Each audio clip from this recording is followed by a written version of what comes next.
बिस्मिल्लाहिर्रहमानिर्रहीम, अस्सलाम वालेकुम वरहमतुल्लाहि वबरकातुहू। दोस्तों, आप अपना YouTube चैनल पाक न्यूज़ भाई देख रहे हो। मैं अहमद खान। आप सब दोस्तों से गुजारिश है कि अगर आपको वीडियो अच्छी लगी तो प्लीज चैनल को सब्सक्राइब भी कर दें और लाइक और शेयर जरूर करना। आपका बहुत बहुत शुक्रिया।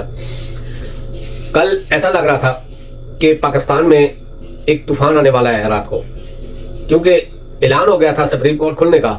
बस उसकी बाद जो कुछ हुआ वो आपको पता है कि कैसा माहौल पैदा हो जाता है, खास करके पाकिस्तान में रात को अदालतें खुलना। और ये तो पीछे एक बार रात को अदालत खुली थी, पाकिस्तान की ये हालत हो गई, आज दोबारा खुली है, तो इस वजह से बहुत परेशानी होती। पूरे पाकिस्तान का इंटरनेशनल मीडिया सुप्रीम कोर्ट के बाहर जमा हो गया था।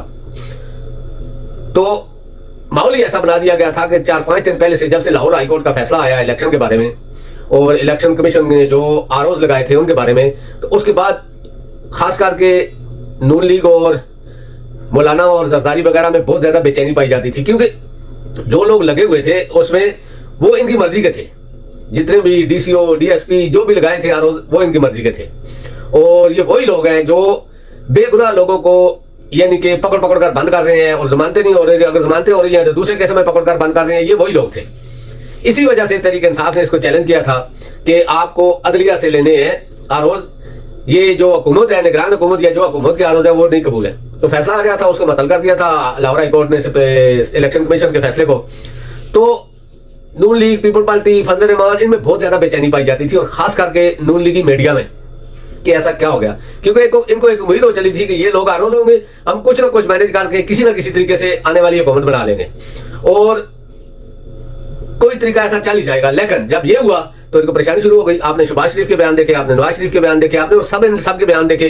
कोई कह रहा है हम सुप्रीम कोर्ट में चैलेंज करेंगे, कोई ये कह रहा है, ये नहीं कि हर किस्म की। और शहबाज शरीफ इमरान खान पर तहरीक इंसाफ पर इल्जाम डाल रहा है कि तहरीक इंसाफ ने इलेक्शन से भागने की कोशिश की है, इलेक्शन खत्म करने की कोशिश की, यानी कि एक किस्म का ये माहौल इस तरह का क्रिएट करना चाहते थे, क्योंकि इनको तो एक नजर आ गई थी एक बात कि चलो इस चीज को आगे रखकर हम इलेक्शन से भाग जाएंगे। और इलेक्शन कमीशन ने ही इनको ये दिया था, क्योंकि जैसे ही रात को का फैसला आया था लाहौर हाई कोर्ट का, उसी टाइम इलेक्शन कमीशन ने अपना जो आगे का प्रोसेस है वो रोक दिया था। वजह यही थी कि उसने कहा कि हमने जो लगाए हैं अब दोबारा लगाने में ये हमारा प्रोसेस रोक गया। यानी कि उनका इरादा ये था कि एक दिन है इलेक्शन का शेड्यूल ऐलान करने का, तो अगर एक दिन और टाल जाएंगे तो एक दिन गुजर जाएगा, फिर हम बोलेंगे हम नहीं कर सकते। यही चीज थी। तो नून लीग में तो जो इस तरह की खुशी थी वो आप सोच भी नहीं सकते कि इलेक्शन खत्म हो रहे हैं इलेक्शन। लेकिन आप शहबाज शरीफ का या इस तरह के लोगों का बयान देखें तो वो कैसे इलेक्शन की तरफ, यानी कि हम इलेक्शन चाहते थे, तहरीक इंसाफ नहीं चाहती है, उसने इलेक्शन को खत्म करने के लिए ये चाल चली है, ये क्या वो क्या। बाकी सारी दुनिया जानती है कि इस वक्त जो जमात इलेक्शन चाहती है वो सिर्फ तहरीक इंसाफ है, बाकी कोई जमात भी नहीं चाहती। ये इकट्ठे होकर भी नहीं चाहते इलेक्शन, यानी कि जिस तरह पहले पीडीएम थी ना, इस तरह अभी अगर पीटीटीएम भी बन जाए ना तो फिर भी नहीं जाएगी इलेक्शन हो। लेकिन इनको बहुत उम्मीदें थी। और उधर इलेक्शन कमीशन ने कल चैलेंज करने का एक ऐलान कर दिया था कि हम चैलेंज करेंगे इसको, लाहौर हाई कोर्ट के फैसले को और पेशावर हाई कोर्ट के फैसले को भी हम चैलेंज करेंगे सुप्रीम कोर्ट में।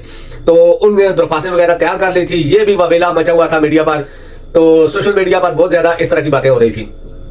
तो रात को अदालतें खुल गई, हर तरफ एक यानी कि फिक्र और तफ्तीश का कि क्या होने वाला है, क्या हो गया है, क्योंकि आर्मी चीफ भी अमेरिका में है, क्या कुछ होने वाला है। सब लोगों के जहन में यही बात थी, हो सकता है मार्शल लॉ लग जाए, हो सकता है कोई और बात हो जाए। ऐसी खतरनाक सोचें लोगों के जहन में आ रही थी।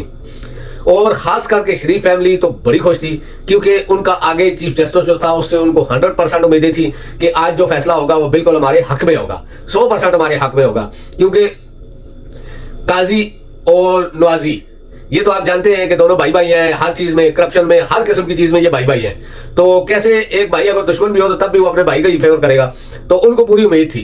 लेकिन जब रात को ये फैसला अनाउंस हुआ तो सबकी उम्मीदों पर पानी फेर गई। जब इलेक्शन कमीशन को बुलाया गया, मुलाकात हुई उसकी चीफ जस्टिस से और 2-3 और जस्टिस साहबान से, तो बड़ी डांट पड़ी उसको ठीक ठाक रोना गया। उसने बहुत यानी कि आगे पीछे की कलाबाजियां खाने की कोशिश की, लेकिन उसको ठीक ठाक रोना गया और उधर डांट डपट पड़ी उसकी।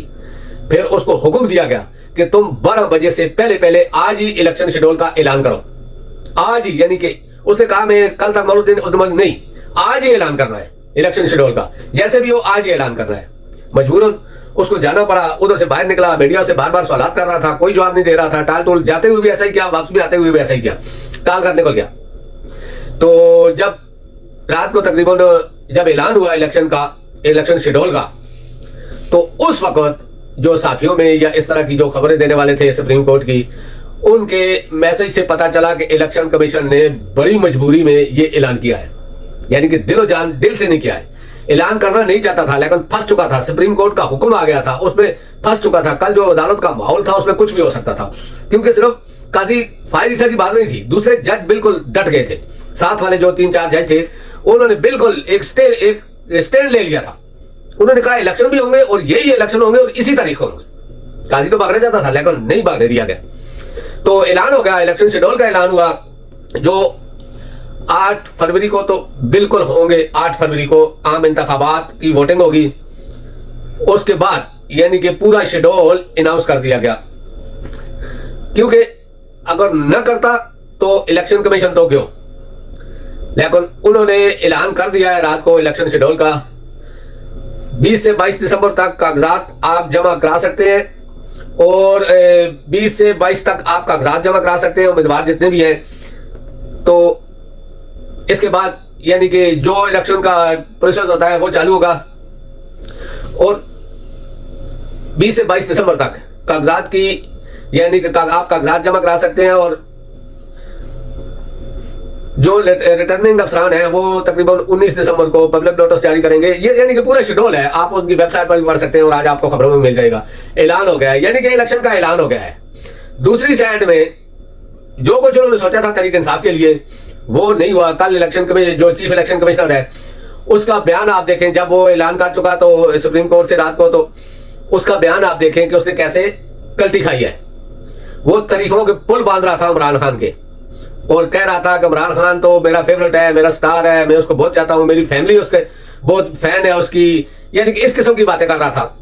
लेकिन जो कुछ हो रहा है पाकिस्तान में, हालांकि वो कह रहा था कि आप इसके बाद आप लेवल प्लेइंग फील्ड देखेंगे, लेकिन जो कुछ हो रहा है पाकिस्तान में और खास करके जो कुछ तहरीक इंसाफ के खिलाफ हो रहा है, इसका कोई इस इलेक्शन कमीशन के या किसी किस्म के भी किसी फैसले से कोई वो नहीं बनता है। मुआवजा आप करें तो आपको पता चल जाएगा कि सिर्फ एक तरीके इंसाफ को दबाने के लिए इन्होंने पाकिस्तान की क्या हालत कर दी।